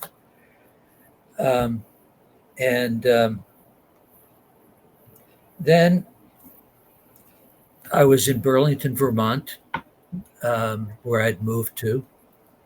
And I got a call from the VA, the local VA. And this guy said, "I want to come down and talk to you and I'm down to the hospital in White River Junction to meet with the chief of psychiatry. He wants to talk with you." I thought, I was newly sober at the time, about a year sober. And I thought maybe this psychiatrist heard about me pissing on the street drunk or some kind of thing like that. I thought I was in trouble. And when I get down there, he says, "Well, did so-and-so tune you into what we're doing?" And I go, "No, not really." "Well, we're starting a program for Vietnam veterans, a counseling program. And it's been funded through the VA, but it's not a VA program. And we're hiring Vietnam vets to be the counselors and the leaders." So I took the job. I ended up with the job. And many stories emerged from that. Many stories. That's another 2 hours. But so here I am back in the Cool, yeah. States. I'm involved with in Vermont. Uh, I get named one of the directors of Vietnam Veterans Week. We did a lot of TV and radio work. It was then Jimmy Carter was president. And so the Democrats were a lot more favorable to the Vietnam vets than the Republicans. So back at that time, I became the leader of the first vet center in the country to open their doors. Now there's like 300 of them or something. They're all over the place. Yeah, there's one down the road from me. So yeah, and I was the team leader that opened the first vet center.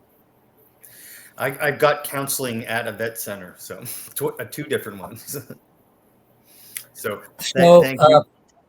Yeah, well, I just happened to be there at the right time. Right. One thing though, real quick, I got a phone call from my leader. She was a psychologist in New York City, and she was a flaming leftist, very paranoid leftist. And she called my office to talk to me one day, and the phone rang and it picked up and it said, FBI. She said, what? Click. Our phones were being tapped by the FBI. Wow. Because the Republicans in particular were afraid the Vietnam vets were going to come together as a force and rebel against the government. So they were surveilling you. So they were surveilling us because they were afraid of the movement. Wow. I guess you could take that as a backhanded So then I get a compliment. phone call from our. Yeah. I get a call from our national director. Said, Walt, your job's in jeopardy. What do you mean? We're going to. I don't know that I can save you, but there's some very powerful people who want you fired in Vermont. Who's that? I can't tell you who they are. I'm just telling you that's the way it is. You have a sign on your bulletin board telling vets they should demonstrate for jobs. And you need to take that down right now. I go, I'm not taking that down. Yes, you need to take it down right now or else they're going to come and fire you. So I said, you know what? Why don't you fire me right now, motherfucker? Because I still had the combat edge on me, And I said, why don't you fire me right now? Because that thing is never coming off the wall now, ever. I hung up, and he just said, you're not gonna know what's gonna happen next. So they said that I was infringing on the Hatch Act, which is no government employee is allowed to have any kind of political life. Anyway, that's what he was going to charge me with. And so I called my friend Rick Weidman from Vermont, and he was one of the top 3 guys in Vietnam Veterans of America, VVA. You may have heard of it. And they're still around, by the way. And anyway, I said, Rick, what the fuck, man? This guy called me, wants to fire me. He goes, Walt, go home. Don't answer the phone at home. Don't do anything until you hear from me. Okay. I do that. I hear back from him in the morning. And he said, go get the Burlington Free Press, which was the big newspaper for Vermont. Go get a copy of that and look at the front page. On the front page, it says, Vietnam veterans declare war on Senator Stafford, who was the senior senator from Vermont, and a super right-wing guy, and roommate with the director of the VA hospital. And when I was hired to the VA, I was asked if I was one of the questions were in a dark room with only one light bulb next to me. Are you now, or have you ever been a veterans organization? Have you ever been a member of a veterans organization who was against the Constitution? No. Wow. No, I never have. I've been involved in a lot of veterans organizations. Yeah. Okay. Well, so I didn't have any support from the VA. I didn't call them. I called my friend Rick. I go get a newspaper, front page, big letters. Vietnam veterans declare war on re-election bid of Senator Stafford. Well, immediately, of course, upon having that in the paper, Senator Stafford's office called Rick, said, "What's going on over there at VVA?" He said, I don't know, but the Vietnam veterans in Vermont are really mad. And but there's one person who can help you. His name is Walt Rutherford, and he's the team leader for the Vietnam Veterans Center in Burlington. So they said, "Oh, he'll help us?" "Oh, yeah, he'll help us." So Rick tells me, Saturday, he and Mrs. Stafford are coming to the vet center for a photo op and get a nice fire going, wood fire going, a couple of chairs, 3 chairs, 4 chairs. I'll be there. You, me, and Mr. and Mrs. Stafford are going to sit in front of the fireplace. And I want you to bring in about 15 vets. Make sure they'd had a shower that day and they're wearing clean clothes. And they're not coming in like a bunch of bums. And so we had that meeting. And it became that I was going to help this guy quell the big insurgency of the Vietnam vets against him, which was total bullshit. You're a terrorist organization. So I went from asshole to comrade with the senator at that point. That's cool. Okay, Wow. So that's the Vietnam vet stuff. And then I had been working for the state of Vermont, and I had been involved. This is one of my high points as vet center leader. We had 2 things going on. We had an open rap group every Tuesday night, whoever wanted to show.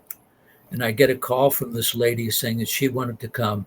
She was a nurse, and she wanted to bring a quadriplegic Vietnam vet to the rap group. Okay, come on. So she comes and she drives all the way, and the rap group has already started. And I go outside and I meet her, and they're getting this guy out of the van, and it's not an easy thing, And this nurse is like Asian. And so I said, and she said, I served in Vietnam as well. So I said, well, you're perfectly welcome to come into the rap group with your patient. Okay, so let me just go in and tell the boys. So I go in and I tell them, look, there's this guy coming in, quadriplegic, his nurse wants to come in. And one guy goes, I just saw her out the window. She's a fucking kook, man. You can't allow her in here. I said, wait a minute. Yeah, she's Asian, but no, she doesn't belong. Well, she was a nurse in Vietnam. I think she belongs as well as you do. So he got voted out, and they said they could come in.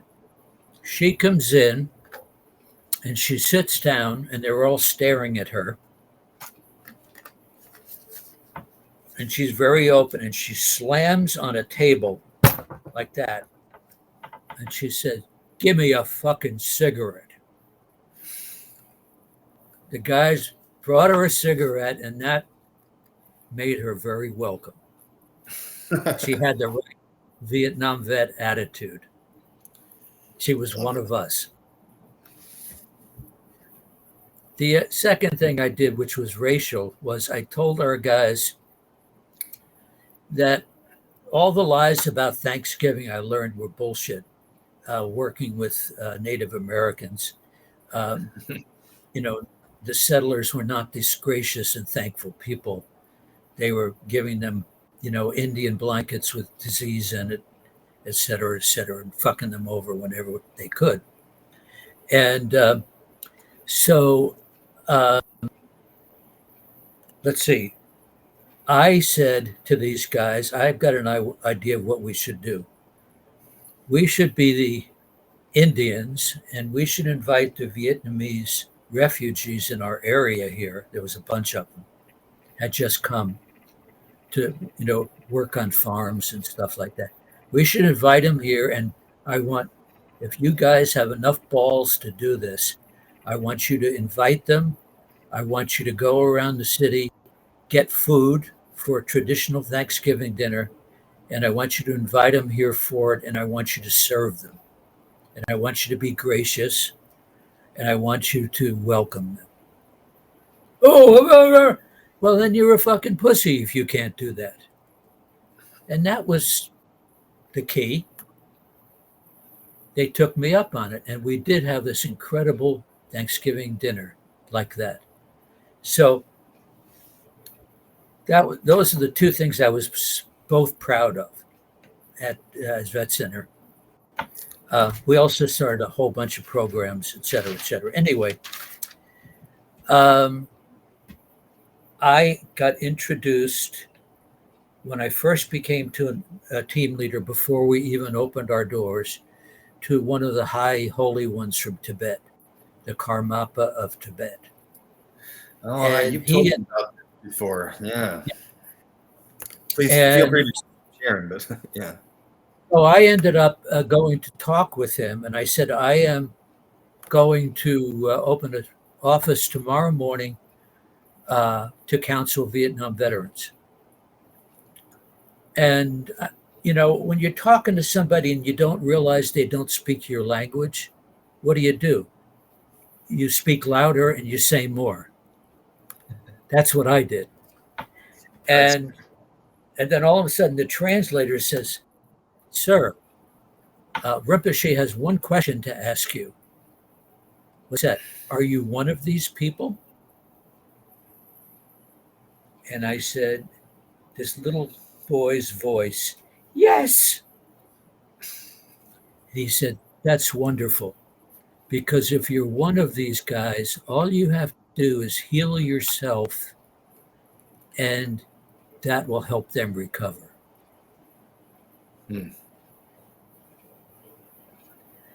So the next day, when we got to the thing, actually Sunday, the same day, I went out, opened the office up, and I got these big boards that we put on there and covered over the VA bullshit, pastoral scenes and stuff they had put in the office. And it said, "What can you contribute?" And then the other one said, "We are a community that needs you." And I said to my counselors, we're not going to do traditional counseling. What we're going to do is we're going to listen to people's stories. We're going to validate their experience. We're going to invite them in, and we're going to see them not as the, PFC that was on KP all the time, but the guy who is a human being and who has a lot of potential. And that's what we're going to transmit to everybody. And that was our healing approach. Heal yourself to heal others. Huh? He said he told you heal yourself to heal And so, others. yeah. What's that? What did the guy say? I forget his name. The Buddhist guy. He said the guy you were talking. He said you have to first you must heal yourself or something like that. Yeah. What was his name? Oh, the Karmapa. Yeah. Karmapa. Yeah. His name was Karmapa. That's the Karmapa of Tibet. Karmapa. And through him, I met a bunch of Tibetan people. I ended up going to India a couple of times. I had several meetings with Dalai Lama. I went to several. I became very interested in Buddhism and also in Tibetan medicine. I was very interested in that, which is a kind of herbal medicine. And I helped bring 3 of the doctors from India that were doctors, ceremonial doctors for the Dalai Lama. And I helped introduce them around all over Burlington, etc. I'm sorry, San Diego, this is now. Got it. So I hosted this Dr. Tenzin Chodok, who was put in prison by the Chinese when they took over Tibet in 1959. They put him in prison because they said he had a bad attitude because he was a doctor. He had too much of a upper class attitude, which was not true. This man was. So he was in prison under the Chinese for umpteen years, had to eat rats out of the garbage dump to have protein, was beaten severely, et cetera, et cetera. And when he was finally released, like about 20 years later, he left Tibet and came to India. And I hosted him in several places through the United States. So I was very involved with him. And as a result, I also had a teacher, a main teacher who I met in San Diego. And he was a very high teacher, Geshe Seppel, his name was. He's still alive. He's in his late 80s now. And so I was following that path as well. I was following that Buddhist path. I ended up becoming a teacher of Tibetan Buddhism. It's all about compassion and love. And being another, the Dalai Lama often said, if you can't help, at least don't hurt others. And I felt and said for a long part of some of the worst and best behaviors in Vietnam. And I just wanted to dedicate myself to helping other people. And was the start of my career. So I had a lot of interns over the years, and I had a private practice. I also started a school of psychology in San Diego, and one of the components of that school was Tibetan Buddhism. So I was teaching Tibetan Buddhism, and I also was bringing in these high lamas from India to teach my students. And so it became more and more of an aspect of my work. In fact, my group room, which was just a bare room, became a kind of like Tibetan temple with all the Buddhas, etc. Above my shoulder here is what's called a tanka. And this is the medicine Buddha. And so whenever I do counseling, I usually sit in front of it And when I'm doing counseling, I'm asking for Medicine Buddha to do healing on my client. Hmm. And okay, so this picture here to the right, this is Geshe Seppel and a young man that he found that was a reincarnation of one of his teachers. Next one down is we had an OCS reunion here in San Diego. The black guy is named, he's a minister now. Reverend Joe Young, his name is. The most awesome soldier I ever met. He was our leader in OCS. He was our numero uno. Got the shit kicked out of him for anything that anybody did wrong. He had to pay the price in public. The TAC officers were really brutal with him. And he and I and another guy that I went to college with, who did, Mike Safian dropped out of OCS in 8 weeks, went to Americal Division, carried a radio, and was shot up to shit. Was in a body cast for over a year. A couple of years ago, he committed suicide, one of the many of our guys. But anyway, that's it. And then there's Bonnie and I with our chicken, one of our chickens here on the farm. And this is a picture of Dalai Lama speaking with Bishop Tuka. If you really have to look him up. And he did what's called the Truth and Reconciliation Council. This was something he put together with, what was the guy that was the leader in South Africa? The big guy. Mandela? Nelson Mandela? Mandela. Yeah. Mandela. Yeah. Yeah. And what they did in South Africa was they offered forgiveness to any of the abusers from the old regime. And all they would have to do to get forgiven and have no charges against them and being released from prison would be they would have to come to a place and hear the stories of the people that they abused. They didn't have to say they were sorry. They didn't have to do anything but experience that, and they were forgiven. And in a lot of ways, we believe now in America and in American militarism around the world, we need this kind of truth and reconciliation. People of and all the installations. There's 800 U.S. military establishments around the world.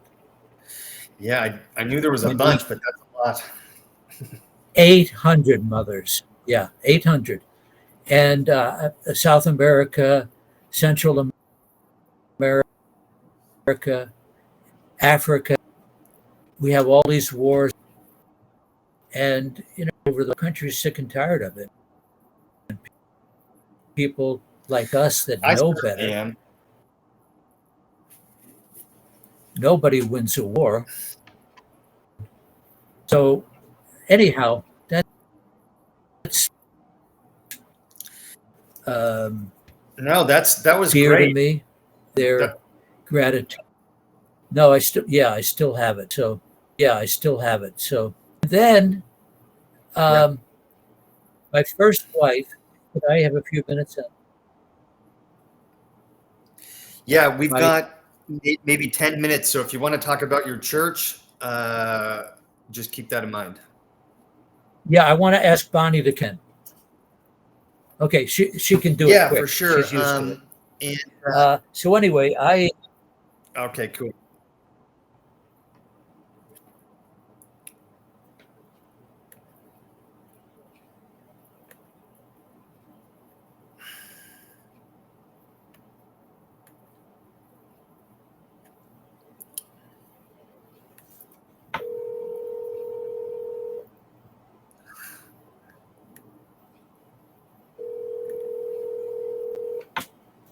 Yeah, that's the church. Penny? Hey, Bunny, can you come in? We got 10 minutes left. Sure. I'll be right there. But Here she comes. She's either going to come in through that website because I gave her a link, or she's going to come in the room here. Okay, perfect. So I Yeah. married a woman who was a hippie and a drug addict like me. We had 25 years together. We had 2 kids. I have been diagnosed by Agent Orange poisoning. And as a result of that, I've had one medical issue after another. Diabetes, heart problems. Why don't you have a seat here, Bunny? I'd like to introduce you to Reverend Bonnie Tarwater. Just call her Bonnie. Hi, how Here's are you? David. You met at that Bonnie. party. Oh, yes, Chris I remember graduation. you, David. Nice to see you Yeah. again. Nice Okay. to see you too. This is my friend Mike in our podcast. We're grateful for you guys, Walt and you, to come in and talk to us for a few minutes. So thank you. Hi, Bonnie. It's nice to meet Well, you. congratulations on Thanks for joining having us. your podcast. Hi, let's see. So I need to I pulled up your close the website. website so I see you. I pulled it up, Okay. but I'll pull it back. Yeah, but I can't see. There we go. There it is. Hold on. I'll see if I can fix it. Now I see. I see Dave, the Mike, There. not the face of Mike. That's okay. Just go down a little. Oh, can I scroll down? I'm not on my regular computer. Let's see. Ah, Mike. Now I see you. Now you can't see David. Now I can't see David. Now I can see both of you, sort of. Yeah. Perfect. So how are you guys? So yeah, we're good. They We are just very spent timely. the last 2 hours hearing Walt's whole life story. But the part that I don't That's know, I met great. Walt 10 years ago in San Diego. Mhm. And I don't know what happened after that and how you guys started your church and everything. So I was looking on the website and stuff like that. So he figured you were the best person to talk about it. So Uh-huh. Yeah. is there anything you want to tell us Well, about? I think it was in sure. In 2015, I had worked as a regular traditional parish minister, and in 2015, we both worked with my teacher and mentor John Cobb on an international ecology conference, and that really changed my life. I had a real raising of consciousness about the severity of our ecological. And so I decided I didn't want to do traditional ministry anymore. I really wanted to dedicate the rest of my life to caring for the earth and teaching and raising people's consciousness about a new vision for the planet where we can live in harmony with the natural world and with one another. And so Walt has been a counselor, as you know, for decades, and I do pastoral counseling and spiritual direction. So I was David's mentor. yes, I know. I remember that. BBSD. Yeah. So we started a nonprofit church and just started with the 2 of us in our living room and our own counseling center. And then I have been studying Alfred North Whitehead, who's a physicist, and John Cobb, my teacher, is the major interpreter of Alfred North Whitehead, and also Rudolf Steiner, who has very similar ideas to Whitehead. So both of them were, philosophers and thinkers, and Whitehead was a mathematician and a mathematician and physicist, and Rudolf Steiner was a spiritual teacher. So they have different, but the idea that our Cartesian, Newtonian idea of the world is really a problem and one of the main causes of our ecologic destruction of our habitat. So we're living during the 6th extinction of life on Earth, so those are hard truths to look at. So we are trying to create beloved communities so people can have the support they need to tell the truth about what's happening. And that's very interconnected to the trauma work that Walt has done. And of course, I've done it too, and it turns out women have the same, symptoms of PTSD that have suffered domestic violence as, war veterans. And that was my history. That was, as Walt says, my Vietnam, my first marriage. So it is a transdisciplinary, the idea that, we need community, we need counseling, And we need church. We've never needed the ancient wisdom traditions more than we do now. And I noticed that on the website that it said you basically invite all spiritualities from all over and anyone's welcome kind of thing. And I thought that was super cool too. yes. And I am a Unitarian Universalist, minister, and that is the tradition of Unitarian Universalism. But I'm also a Christian. Mm-hmm. And I really believe that we need to learn and interact and invite people of all faiths, wherever people are on their spiritual journey.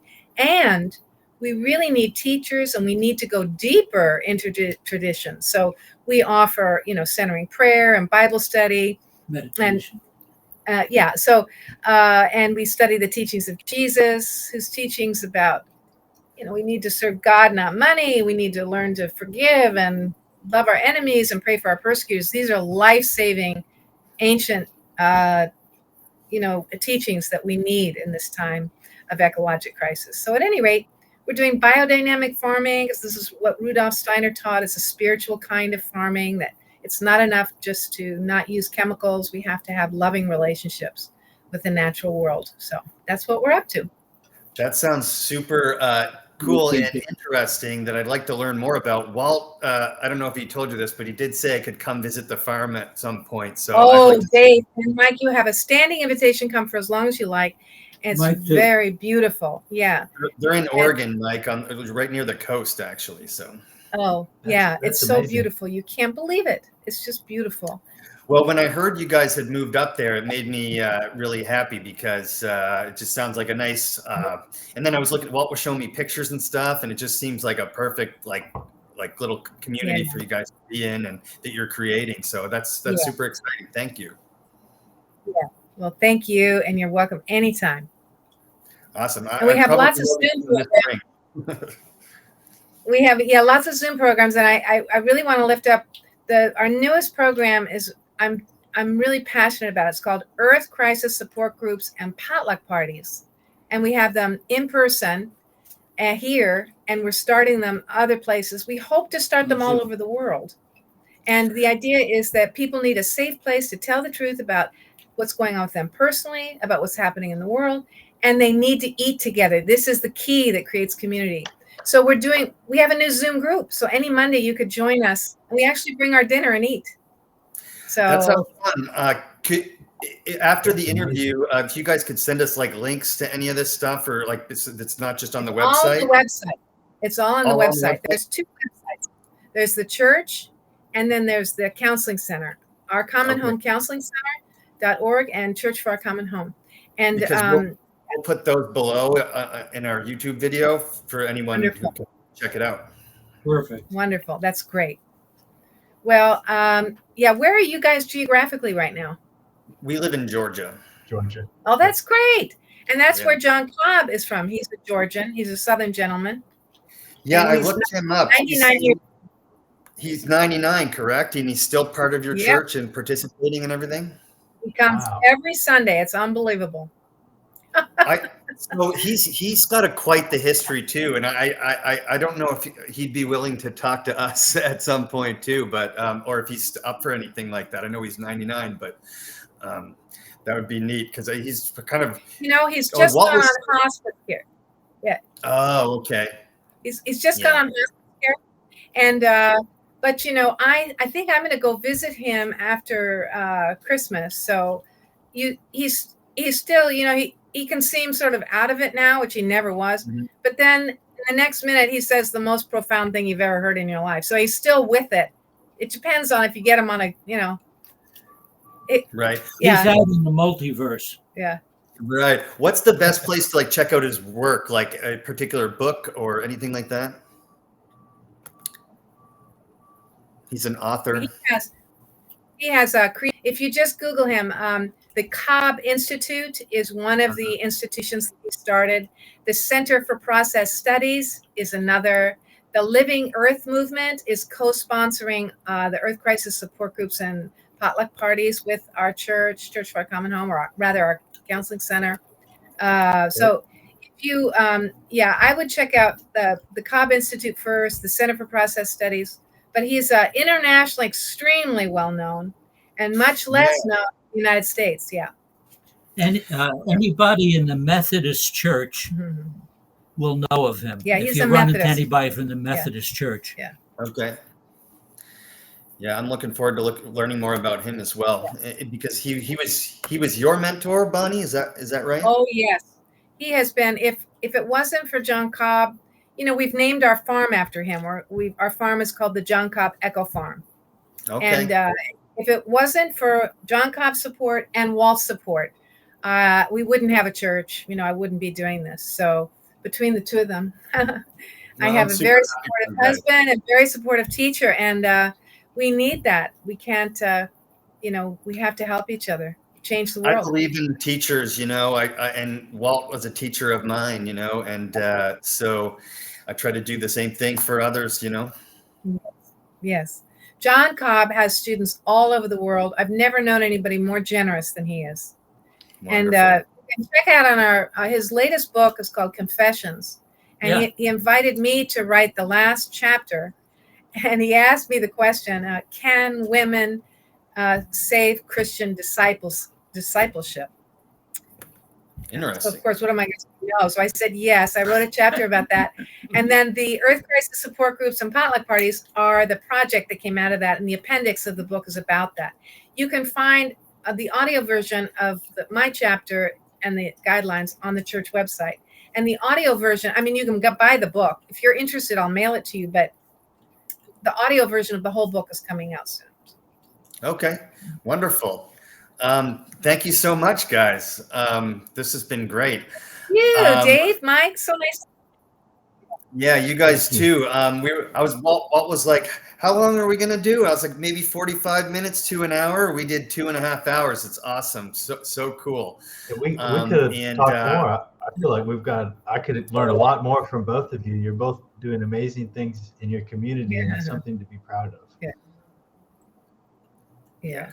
And so maybe you'll get a Zoom. visit from Mike and Dave's Multiverse to the farm. Yeah. Yes. Please do. Please come visit. We have doing woofing. Have you ever heard of that? Worldwide organic farming. It's a wonderful program. So woofers come from all over the world. We had a woofer from Rwanda, and they come for either a week or they. Yeah.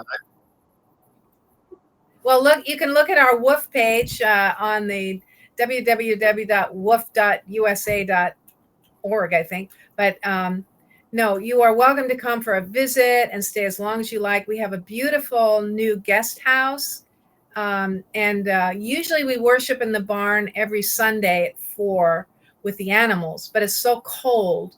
We're inside, but join us anytime, Sunday at 4 if you like, and then you'll get to meet John Cobb. And we have a very smart young man who's going to try to help us get a wood stove in the barn so we can have worship with the animals all year long. So.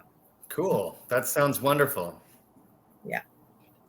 All right. Okay. Hey, have a nice rest of your day, guys. Thank you so much. Okay, and look, we're just starting this podcast, so you guys are episode number 3. So thank you so much. We just watched a TV show on Netflix called Bodkin about a guy who is making a podcast. Have you seen it or heard of it? I haven't, but I'm going to look at it. What is it called? No, it's not very good, but it is a guy starting a podcast. So. A guy starting a podcast in Ireland. In Ireland. It has some entertaining things. Yeah. Perfect. Bye. Hey, Dave. Thank you guys so much. I'll call you soon, Walt.